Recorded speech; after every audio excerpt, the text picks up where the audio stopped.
So this is the Elysian Pilgrim. It is the cheapest option that you could get if you want an Elysian IEM. This thing costs $400 US, but it is being dubbed as the Annihilator Mini by many.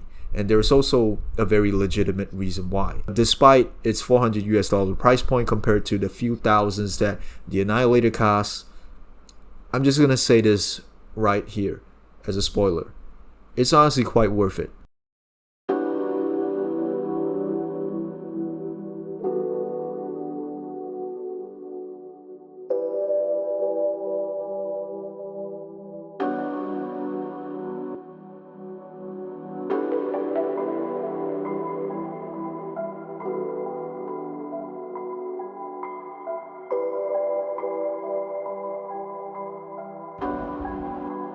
So just as a very small disclaimer, this is not a video that's being sponsored by Elysian in any form of way. They have not given this to me for free. This is just a unit that is being borrowed from a friend. So thank you, Wang, for that. And with all that being said, let's give you my unadulterated opinion on the Pilgrims. This is probably just going to be one of those reviews in a while where I have nothing but positive things to say about this IEM.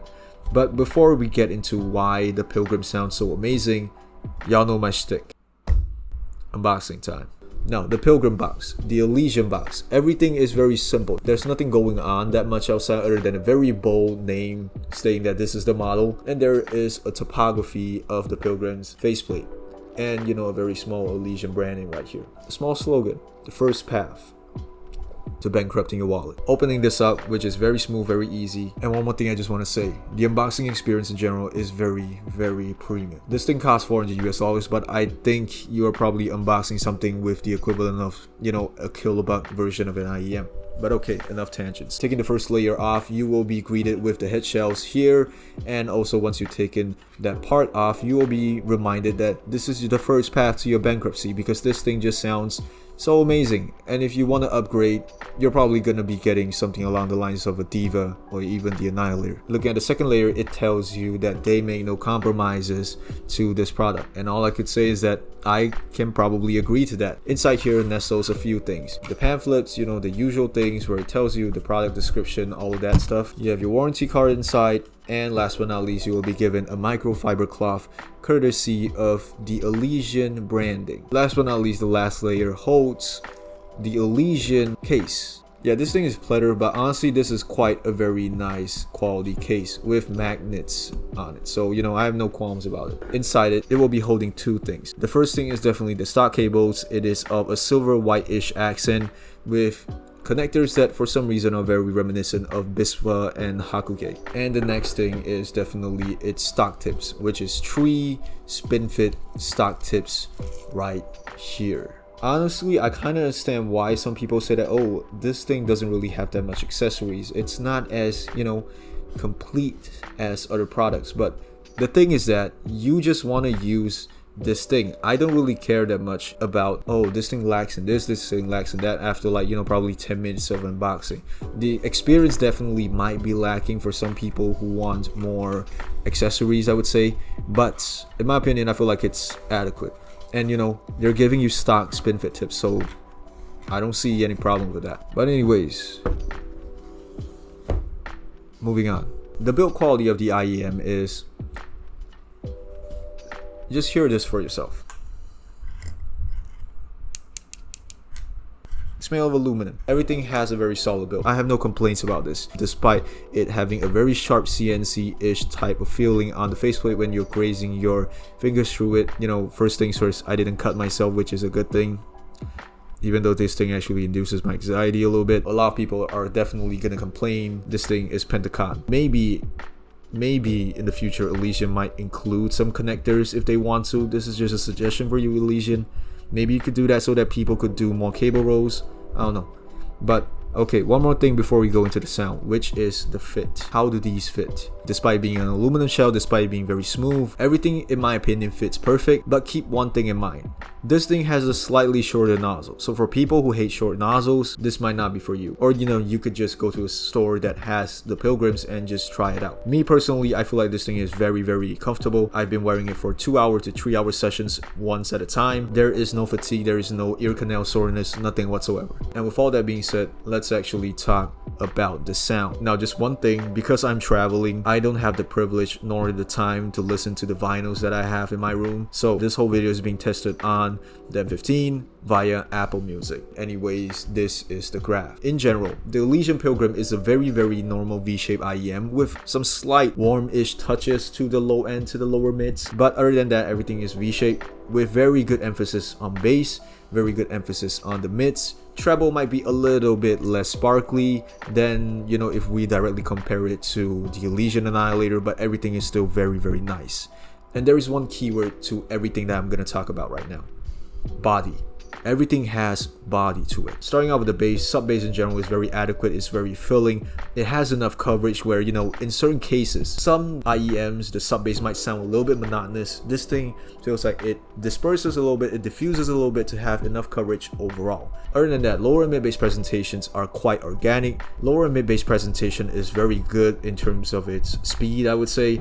It's not as quick as what other things would be, but it's just alright. In certain cases when the technicalities are technically too good, where transients are being done too fast, where things don't sound that natural, it sounds a little bit more artificial, it sounds like it's post-processed. This thing maintains that level of naturalness, but still it gives it enough speed, it gives it enough transients to not sound very muddy, very floppy. Bass licks in general are very forward, very bodied, and in old tracks where, let's say something along the lines of Bee Gees, something along the lines of Elvis, specifically in the King Creole era, all of those recordings have very, very bad low end, but for some reason this thing still compensates it well to make it sound full. It does not have low end per se, but like I say, it compensates it enough to grab the lowest frequency and make it disperse around and make it sound as full as possible. So props to Pilgrim for being able to technically correct that in certain tracks. Kicks in general are quite quick, quite resolving, thumpy, airy. Bass notes in general will have a slight metallic twang to it, like when you hear the fingernails grazing through the metal strings, but I consider that to be more of a feature than a flaw. It sounds more like a characteristic. And honestly, there's not really that much nitpick I want to say for this thing that is being costed at $400 US. This thing has better bass than other things that are higher priced than this. There's not really anything that I would want to fault this for at $400 US. Everything performs quite good on the bass region. But there's one thing I would just like to nitpick because, probably we could say one or two things that they could improve. It's about the bass notes when you're hearing fast licks. It is not as staccato as I would like. Things sound a little bit more, joined together than, being like one note, one note, one note. But like I said, this is a nitpick. This is more like if I have nothing else to say, I am starting to complain about the very, very little nuances of stuff. The staccato thing right here, this is a $400 US IEM. I've heard of other IEMs that are higher priced than this that still has this issue, if not even slightly worse performing than the Pilgrim. So take that as you will. And a no-brainer statement definitely. This thing does not bleed any bass into the mids, which is a good segue to the mids. In my opinion, vocals, I'm not even gonna say male or female vocals because both of them have different frequencies in general. This thing overall sounds very amazing for both male and female vocals. Things sound full, things sound forward, and actually quite forward. In my opinion, it might be too forward for some people, but I really like this level of placement for me. Tonality, all of those are quite natural, and definitely for female vocals, specifically for J-pop. Y'all know I like to complain about sibilance. This thing has none, and mind you, I'm using an M15. This thing is quite amazing in terms of how crisp it is, how clear it is in vocals. And the same can be said about instruments as well. They're quite immersive, they're quite presentable across the tracks. Two things that I would probably like to highlight here is that strings sound very wispy. Strings sound like they're like a gust of wind. They sound very light, they sound very floaty, very dreamy, but they have structure to it, they have body to it. They don't sound thin. They don't sound hollow. And for some reason, whenever you're listening to any tracks that has pianos or Rhodes on it, it will sound very dominant. Anything that involves keys, it will be like the main star of the show, but that is only the main star of the show in the instruments era, in the instruments place. Vocals are still a separate thing and they could still perform equally as well. Moving on to the treble, everything again sounds perfect. if we're going to compare this with the Annihilator directly, it might sound slightly less sparkly, it might sound slightly less aggressive. And oh yeah, it's the Annihilator 2021. I'm not talking about the 2023. That thing is a little bit too harsh in my opinion. Instruments on this range overall still sound quite full, quite clear, without any distortion whenever you're cranking out the volume or when they are further from the center, which is a very common thing that I notice on certain IEMs. Hi-hats and rides, all those things from the drums plays, everything has very perfect timbre, very natural timbre with very good decay. Instruments that encompass the upper mids to the highs, guitar shreds, everything just sounds tonally clean without any overwhelmingness to it. And last but not least, let's just talk about the technicalities. So overall, I've kept talking about how good the bass is, the mids is, the high is. Everything just sounds good. Like, where's the part where they cut corners? Probably the technicalities, right? Nah, that ain't the case, chief. Because in terms of its price point, it is really performing above and beyond. Dynamics in general are very good. I have no comments about anything whatsoever.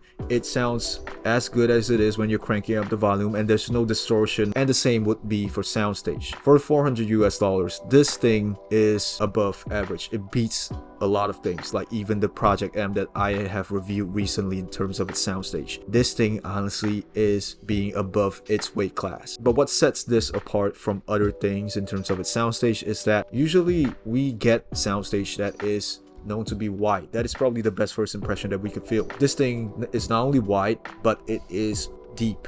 Like, it stretches infinitely down a hall, something along the lines of that, as well as having some height. Imaging, I would say, is coherent enough, complementing it with the soundstage. It is, I would say, quite good in terms of pinpointing where one stuff is and the other stuff is, but it's not as specific enough in my opinion.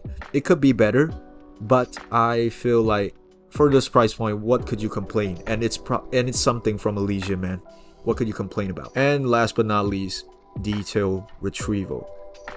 These things are the cheapest option that you could get from Elysian. And when I say cheapest, it's kind of ironic when it's $400. This thing does not disappoint, even though it is being priced this way.